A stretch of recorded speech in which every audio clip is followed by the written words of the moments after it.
So in this video I'm going to transplant my small Ficus benjamina plant into an actual bonsai pot, mainly for aesthetic reasons, to make it look nicer. So in the last video I trimmed this back so it's now a better shape. As you can see, it's starting to thicken up nicely. That was only about 2 days ago, the last video. So now I'm just going to take the roots out of this pot. I'm going to clear off some of the soil, reshape the roots a bit, try and heighten it slightly so we can get a bit more flare on the root system here. Transfer it to there. So I'll just put the camera down because I'll certainly need 2 hands for this job. And see if you can see that properly. So first of all, take out the original pot. It should have good roots. They're not bad. So what I'm wanting to do really is bring it a lot shallower, because you can see there the difference in thickness with the pots. It needs to take a lot of that off. So I'll take all the bottom stuff off. The bottom stuff is quite fine roots because I've already trimmed it a few months ago, so it should flake off quite easily. So I'll just break that apart now. Take a lot of the soil off.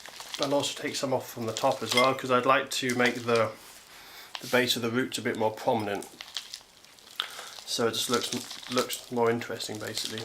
So I'll take quite a bit off the top as well. I've done that previously as well, so I don't think I'll be able to take a lot more off the top, but it's better to do it in little sections.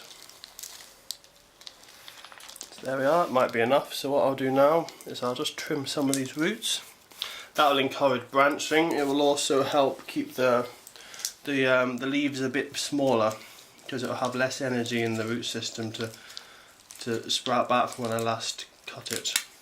So I'm just wanting to take the lower roots off at the moment, because the width is fine, it's just the height, or should I say the depth of the root base. So we'll see what that's like. As you can see, it's just lots of nice fibrous roots in there. It's nothing too major, because as I said, I've already done this before a few months ago. So that's almost the right amount. So I'll just try and pull these apart a bit, so we've got a bit more spacing there. And this is just making it wider but a shallower root base.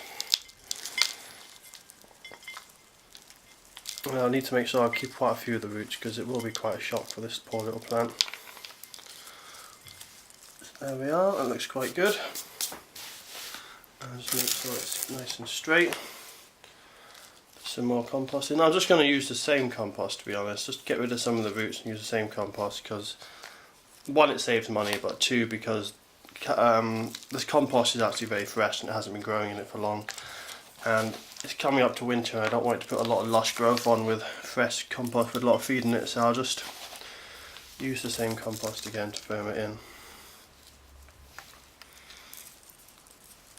I'll just make sure it's straight as I'm doing this, because I don't want it to be at an angle. I want to have it look nice, because the main reason for this is to keep it small enough that I can keep it on my windowsill, as I won't have enough space on my flat for it, but also because I quite like to start making bonsai plants, and this is my first proper attempt, to be honest, at making bonsai. So that's, I think that'll do. I'll water that in, put it on the windowsill. It came with a little trough, a little base as well, this caps the water. I think that looks quite successful. I'll just give that a little spin so you can see. So, as I said, I'll water it, make sure I look after it well. Hopefully that'll be another bonsai. That'll be the start of it looking like a proper bonsai now. And I'll do another update when it's better rooted in, and when I need to do a bit more pruning to get the shape better. But that'll be it for now.